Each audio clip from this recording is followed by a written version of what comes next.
Oh, vous êtes là. Vous savez de quoi on va parler aujourd'hui? Des animaux. Mais de certains animaux, pas tous, ce serait beaucoup trop long et trop chiant en fait de parler de tous les animaux possibles. Non, nous allons parler des animaux qui ont des particularités physiques, voire même des super pouvoirs assez impressionnants. L'ostracode est un tout petit poisson, un peu comme ma bite, qui a la particularité qui, lorsqu'il est mangé, avalé plutôt, parce qu'il n'est pas mangé, mais plutôt avalé par son ennemi juré, il sécrète des substances chimiques, un mélange de substances, une explosion de substances chimiques bioluminescentes. Ce phénomène fait que du coup, le corps du poisson qui l'a avalé devient bioluminescent, il claire de 1000 feux. Ce qui fait que les prédateurs, du coup, le voient à 1000 lieues, pour dire 1000 encore une fois, parce que j'aime bien ce chiffre 1000. Non, je l'aime pas du tout. En fait, c'est un chiffre comme un autre. Le poisson n'a donc pas d'autre choix que de recracher l'ostracode qui se fait expulser, et donc les éléments bioluminescents sont expulsés avec ce qui crée une petite boule de feu un peu bleue, du coup. C'est assez classe. Une petite boule de feu bleue avec un tout petit poisson qui fait pouf pouf, hop, il s'en va. Oh.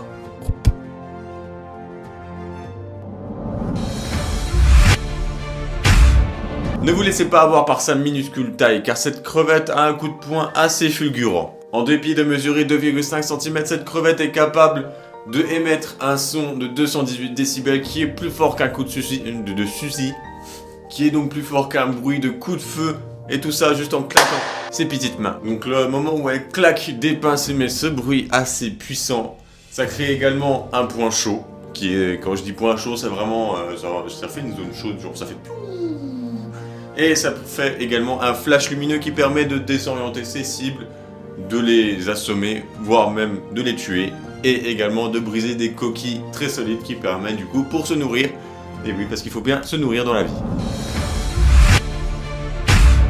Ce lézard d'Amérique centrale adore traîner dans des arbustes, des arbres qui se situent près de l'eau, prêt à bondir sur ces délicieux insectes qui pourraient passer par là. S'il se sent menacé, ce petit reptile est capable de bondir à une vitesse incroyable et de traverser des étangs, voire même des rivières entières. Cette capacité provient notamment de ses pattes arrière, du mouvement étrange qu'il fait avec ses pattes là, il fait un truc bizarre, et aussi du dépliement des palmes qu'il a au bout de ses pattes. Sa faible masse de 200 grammes pour un adulte et son incroyable vitesse qui lui permettent de courir sur l'eau a valu au basilic à plumes le surnom du lézard Jésus-Christ. Un être humain tel que moi, oui, je suis un être humain au cas où que vous ne le sachiez pas, un être humain doit pouvoir atteindre 110 km/h et avoir des muscles aux jambes 15 fois supérieurs à la normale pour pouvoir réitérer l'exploit de notre cher lézard Jésus-Christ. Donne-moi tout ton argent ou je te cannibalise.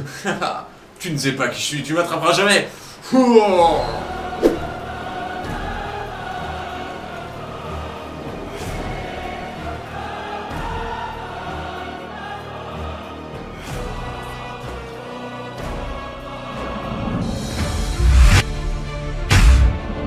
Les pieuvres ne sont pas des prédateurs féroces. Oh, tu me vois pas, désolé.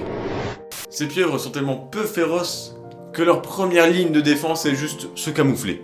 Mais quand je dis juste se camoufler, c'est plutôt classe quand même parce que elles sont fortes, munies de cellules de peau spéciales qui peuvent changer la couleur apparente, l'opacité et la réflectivité de leur épiderme. Les pieuvres, ces pieuvres en tout cas, peuvent se cacher absolument partout. Elle peut même imiter l'apparence et la façon de nager de plus de 15 espèces différentes. Donc vous avez une pieuvre, vous voyez à quoi ça ressemble une pieuvre et comment ça nage une pieuvre. Aucun autre animal ne nage de la même manière, hormis les poulpes et les calamars à la rigueur. Mais cette pieuvre est capable de se métamorphoser en quelque sorte en un autre poisson pour nager tranquillement. Les prédateurs du coup ne font rien parce que pour eux c'est pas une pieuvre, c'est un autre poisson, pas une pieuvre. Un autre poisson. En tout cas, autant vous dire qu'une pieuvre est capable de disparaître.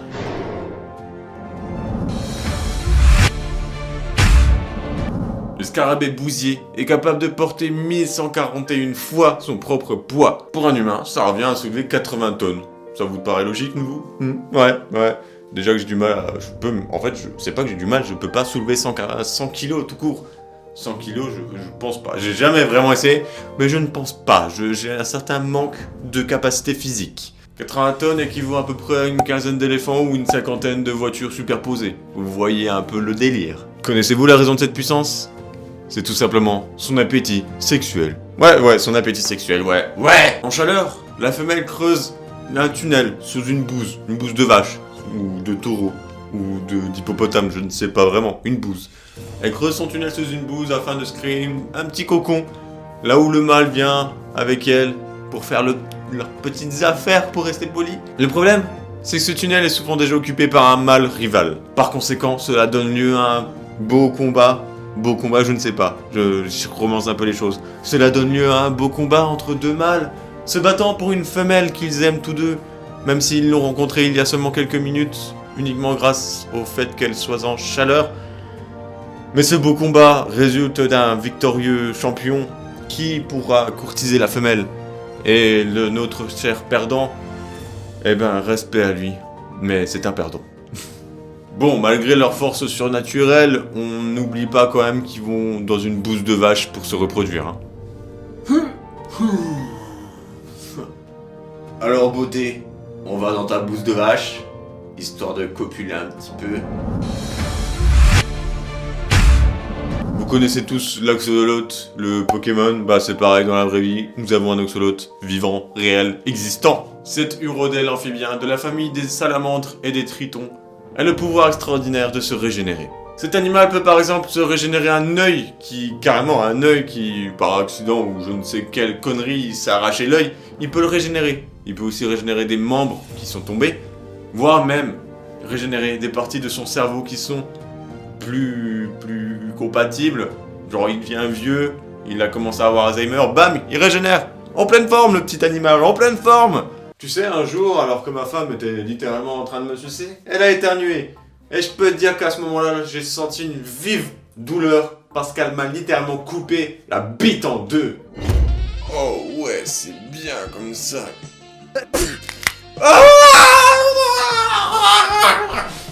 Mais après, tu vois, je me suis dit, c'est l'occasion de tester quelque chose et de s'enfoncer des objets dans le trou qui a été créé par ma femme, enfin par mon ex pour le coup. Et du coup, bah, c'était une expérience assez étrange. Je recommencerai jamais ça. Du coup, ma bite a repoussé et là, je me sens mieux, mais... Malheureusement, cet animal très mignon, il faut le dire, que vraiment, il a une tête... t'as envie de le câliner. Tu sais pas si c'est dangereux, mais t'as envie de le câliner parce qu'il est mignon. Et bah, cette pauvre animal, est dans les pays du Mexique, principalement, est très aimé aussi dans les assiettes. Ce qui fait que cet animal est en voie d'extinction. Hey, vous savez ce que vous pouvez faire aussi pendant cette vidéo? Alors on est à peu près à la moitié de la vidéo, du coup je fais des mouvements assez rapides comme ça. Et je peux vous dire de aimer la vidéo, j'ai bugué pendant ce temps, d'aimer la vidéo si ça vous plaît, de cliquer sur le bouton s'abonner si c'est toujours pas fait, d'activer la petite cloche histoire d'avoir des notifications, et sur ce, on continue la vidéo. Vous savez qui est le meilleur ami de Nom, j'espère? Non, vous le savez pas? Si, vous le savez. Vous avez deux choix là. Vous avez le chien ou alors le dragon de Komodo. La seule idée qui m'est venue en tête. Alors, le chien ou le dragon de Komodo, je ne sais plus. Je ne sais pas où je vais les mettre là. Là, je me vois mal en plus dans le retour. Wop, wop, wop, wop. Eh oui, vous aviez raison, c'était le chien. À l'origine, c'est un comportement assez spontané, on va dire, que la puce à l'oreille a été mise dans la puce de l'oreille des scientifiques. Des personnes ont remarqué que leur chien avait tendance à aboyer en reniflant une partie du corps qui plus tard s'est révélée être cancéreuse. Je vous invite à imaginer un petit cancer du sexe. Non, Médor, non, c'est pas ton jouet ça. C'est pas ton jouet Médor, c'est pas ton jouet. Alors mon cher monsieur Spoutnik, j'ai une bonne et une mauvaise nouvelle. Nous avons réussi à retirer les dents de votre chien qui étaient coincées dans votre phallus, mais le grand problème, c'est que nous avons également décelé un cancer de la bite. Plusieurs études ont ainsi démontré que le chien était capable de déceler un cancer de la peau, du sein, de la prostate, voire même des poumons. Des chiens, durant une étude, encore une fois, ont réussi à trouver, avec un taux de 99% de précision, les sujets qui étaient atteints d'un cancer des poumons. Dans ce cas, je vous invite à faire attention si vous avez un chien qui commence à aboyer en vous reniflant une partie du corps. Par méfiance, par mégarde, par attention, je vous invite à aller chez le médecin, on sait jamais. Eh oui, nous allons parler de la coquille Saint-Jacques.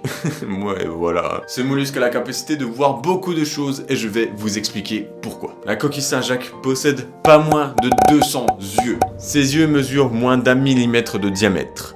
Autant vous dire que c'est comme une tache, une crotte de mouche sur votre pull. votre t-shirt ou ce que vous voulez d'autre. Chacun des yeux de ce mollusque fonctionne comme un télescope. Ils sont incroyables et ils ont une vision périphérique de 250 degrés. Nous sommes à 180 degrés. C'est un peu comme avoir des yeux sur le côté de la tête, comme les escargots. Moi, je pensais que ça. Découvert en 1798, l'ornithorynque a suscité beaucoup de questions. Il pourrait être classé parmi les mammifères car il allait ses enfants, mais aussi chez les ovipares car il pond des œufs. C'est pas logique. Quand tu ponds des œufs, tu n'allaites pas tes enfants, et quand tu allaites tes enfants, tu les ponds pas. Cela fait 8 décennies que nous n'avons pas trouvé d'autre animal à faire pareil que lui. Et du coup, les scientifiques ont créé une catégorie rien que pour les ornithorynques. Ce sont les monotrèmes. Oui, j'ai regardé sur ma fiche. Ce sont des monotrèmes, voilà. Il y a, du coup, à la place de ovipères ou mammifères, ce sont des monotrèmes. Ah, le paresseux, vous savez à quelle vitesse il va. Surtout si vous avez regardé le film Zootopia, il vous a bien mis la pression lorsque... Je vais même pas vous faire de description, si vous l'avez vu, vous saurez de quoi je parle. Cet animal est très certainement le plus grand malade du monde. C'est un grand fou. C'est un grand fou. Vous allez comprendre pourquoi c'est un grand fou, parce que sa vitesse est tellement lente, vous allez voir. En fait, ce mammifère qui est arboricole, il me semble que ça se dit comme ça, c'est un animal qui vit principalement dans les arbres, qui est très lent, vous le savez, et qui a tendance à ne pas chier pendant plusieurs jours, au point que, en fait, quand du coup il chie, il perd plusieurs kilos. Plus exactement, il perd le tiers de son poids. Vous imaginez, vous perdez le tiers de votre poids en chiant, mais ce sont des merdes géantes que vous faites. Et ben cet animal, du coup, pour chier, il peut pas chier depuis le haut de son arbre, je sais pas pourquoi. Il est obligé de descendre, mais sa vitesse est tellement lente que quand il va faire caca, il se met en danger de mort. Littéralement, il se met en danger de mort. Ses prédateurs peuvent l'attaquer à tout moment. Il est plus dans son arbre. Et le temps qu'il chie, vous imaginez déjà, il met au moins 1 heure, voire plus, à descendre de son arbre pour chier. Nous, déjà, quand on va aux toilettes, on est sur notre téléphone, pour beaucoup de monde, on reste au moins 1 heure. Le paresseux, il doit rester au moins 12 heures à être comme ça, à chier le tiers de son poids, et ensuite il faut qu'il remonte à l'arbre. Et vous imaginez pas le danger que c'est.